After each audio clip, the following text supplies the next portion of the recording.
شروع اللہ کا نام لے کر جو بڑا مہربان نہایت رحم والا ہے۔ اور اے نبی، ان کو آدم کے 2 بیٹوں حابیل اور قابیل کے حالات جو بالکل سچے ہیں پڑھ کر سنا دو کہ جب ان دونوں نے بارگاہ الہی میں ایک ایک نیاز پیش کی تو ایک کی نیاز تو قبول ہو گئی اور دوسرے کی قبول نہ ہوئی۔ تب قابیل حابیل سے کہنے لگا کہ میں تجھے قتل کر دوں گا۔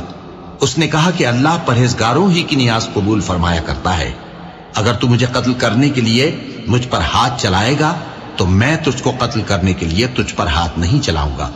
مجھے تو اللہ رب العالمین سے ڈر لگتا ہے، میں چاہتا ہوں کہ تو میرے گناہ کو بھی سمیٹ لے اور اپنے گناہ کو بھی، پھر تو اہل دوزخ میں سے ہو جائے، اور ظالموں کی یہی سزا ہے۔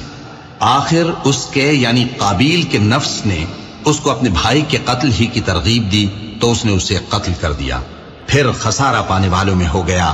اب اللہ نے ایک کوا بھیجا جو زمین کریدنے لگا تاکہ اسے دکھائے کہ اپنے بھائی کی لاش کو کیسے چھپائے۔ کہنے لگا، ہائے کمبختی، مجھ سے اتنا بھی نہ ہو سکا کہ اس کوے جیسا ہی ہوتا کہ اپنے بھائی کی لاش چھپا دیتا۔ پھر وہ پشیمان ہو گیا۔